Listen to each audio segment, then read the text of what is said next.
Halo teman-teman, berjumpa lagi dengan saya. Masih menanggapi Bang Kay. Sekali lagi nama saya Kainama, saya biasa dipanggil Kay. Seperti biasa, setiap kali Bang Kay buka mulut, bau semerbak menyebar kemana-mana. Kali ini kita akan menunjukkan video lama Bang Kay, yang mana, bahkan anak sekolah minggu akan tepok jidat mendengarkan pernyataan Bang Kay. Bang Kay dalam videonya, pernah mengatakan, cek jejak digitalnya, di mana dia menghina Kristen. Kalau kita tidak pernah menghujat, silakan cari videonya. Silakan cari, tidak ada yang menghujat. Kita hanya menjawab. Begitu. Berikut ini kita akan lihat, apakah pernyataan Bang Kay ini tidak termasuk menghina. Karena apa? Karena dulu waktu saya di atas mimbar, ya mungkin ada Bung Ustadz di belakang yang tahu. Waktu saya di atas mimbar, itu saya mengajarkan radikalisme. Kurang radikal bagaimana? Radikalisme saya ajarkan. Bahkan diajarkan di dalam rumah ibadah. Ini bukan menghina atau bukan kita jadi bermusuhan apa. Jadi ada gap antar ini informasi, bukan informasi pecah belah. Bukan untuk membuat ada permusuhan antara Islam dan enggak, ini saya cerita saja. Bahwa dulu saya sebagai orang yang di atas mimbar, bukan di tempat duduk di jemaat, bukan, saya di atas mimbar, itu mengajarkan bahwa bahkan kepada anak-anak dari sekolah minggu, anak-anak masih kecil, saya Laskar Kristus, Laskar. Ada lagunya, sampai sekarang dinyanyiin kok. Pernah dengar ya?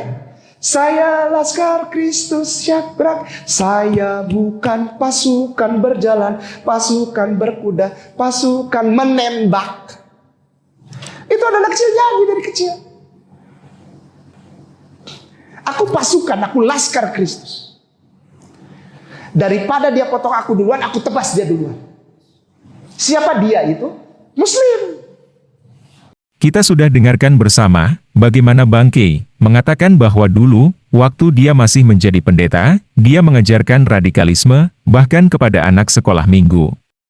Dia menunjukkan bukti berupa sebuah lagu anak-anak yang berjudul, Saya Laskar Kristus. Saya kasihan dengan Bang Kay. Untuk mengerti lirik sebuah lagu anak aja dia tidak mampu. Jadi jangan heran kalau interpretasi Alkitabnya lebih parah lagi. Padahal, lirik lagunya dengan jelas mengatakan bahwa, saya bukan pasukan berjalan, pasukan berkuda, pasukan menembak. Saya tidak menembaki musuh, tapi saya Laskar Kristus. Inilah framing Bang Kay, agar Kristen terlihat jelek. Padahal jika Bang Kay menggunakan sedikit otaknya, itu kalau masih ada, untuk berpikir. Ada kalimat bukan pasukan berjalan, berkuda dan menembak, dilanjutkan dengan, tidak menembaki musuh. Lalu ajaran membunuhnya bagian mana Bang Kay? Bang Kay kok stop tipu-tipu. Lagu itu terinspirasi dari ayat Alkitab. Efesus 6 ayat 12, yang berbunyi, karena perjuangan kita bukanlah melawan darah dan daging, tetapi melawan pemerintah-pemerintah, melawan penguasa-penguasa, melawan penghulu-penghulu dunia yang gelap ini, melawan roh-roh jahat di udara. Jadi peperangan orang Kristen bukan melawan manusia.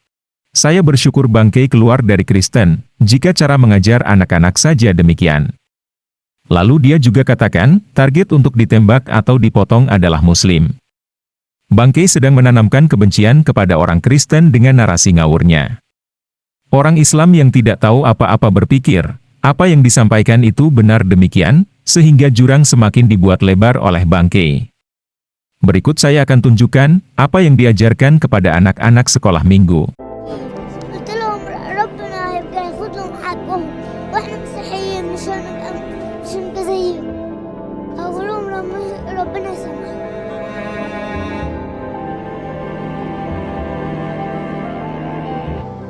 طيب انت حاسه قد ايه ربنا بيحبك صح؟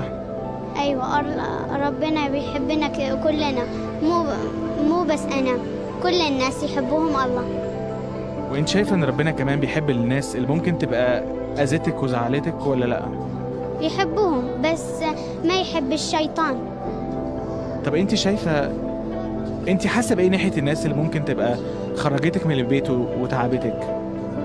ما راح اسويهم ولا شيء، بس يعني اقول لله يسامحهم.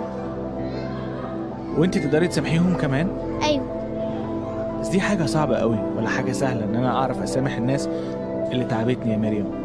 ما راح أقتلهم، يعني ليه أقتلهم؟ بس زعلانة ليه طلعونا من بيتنا. Kita sudah dengarkan bersama kesaksian anak kecil. Bagaimana memperlakukan musuh? Kenapa mereka bisa mengatakan demikian? Karena mereka tidak pernah diajarkan untuk membenci orang lain. Mereka diajarkan untuk mengasihi sesama manusia, bahkan musuh sekalipun. Saran saya kepada teman-teman Muslim, jangan asal percaya dengan apa yang disampaikan orang ini. Oke teman-teman, demikian tanggapan kita terhadap pernyataan Bang Kei. Terima kasih untuk dukungan teman-teman. Tuhan Yesus memberkati.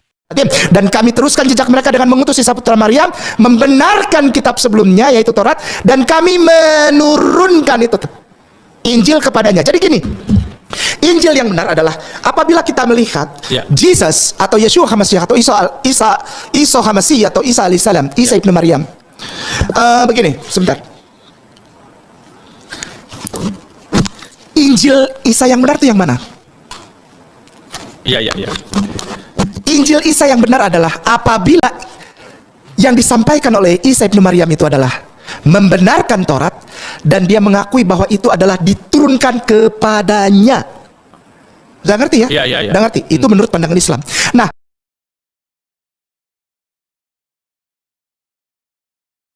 makanya saya tanya, Injil yang mana Pak? Yang menuliskan bahwa Nabi Muhammad ada di kitab Injil dan di kitab Taurat. Ya, saya yang jawab. Saya yang jawab. Injil yang diturunkan kepada Nabi Isa, bukan yang ditulis oleh LAI. Ya, Injil Nabi Isa mana Pak? Gitu, Mas Bang Aristo. Yang mana gitu ya kan bisa kita baca ya kan? Oh, ini ada Nabi Muhammad di Injil Nabi Isa. Saya jawab. Saya suka itu pertanyaanmu. Saya yang jawab. Kalau yang begini-gini itu urusan saya. Ini Injil. Oh iya. Cakep. Ini Injil. Enggak kelihatan. Itu Injil apa Pak? Ya ini Injil, Al-Quran ini Injil. Al-Quran sama Injil beda Pak. Kalau Injil kan diturunkan Itu untuk Nabi Isa. Al-Quran diturunkan Di kitab menurut kami. Al-Quran. Di Pak, menurut kitab kami Al-Quran, ini. Al-Quran Allah menurunkan. Oh ya, oke. Kitab suci Al-Quran ini adalah kumpulan satu, Taurat, Zabur, Injil, kemudian dilengkapi dengan Al-Quran. Ini Injil. melatok. Jago itu. Ikutin melatok. Si Kainama ini ngawur, makanya kalau dia bilang dia mantan pendeta setan dari mana lu? Saya paling darah tinggi orang-orang begini. Karena bodoh dipakai setan, tapi sok berkoar-koar begitu. Melatok. Jago itu. Ikutin melatok. Waduh, kejam. Google kejam. Google itu kejam. Halo teman-teman, ini ada fitur baru dari YouTube, di mana teman-teman bisa mensupport channel Pil Pahit dengan cara mengklik thanks seperti ini, lalu akan muncul pilihan jumlah nominal yang teman-teman bisa support. Setelah itu kirim, teman-teman bisa mengirim dengan berbagai aplikasi seperti yang ada di layar. Terima kasih untuk dukungan teman-teman.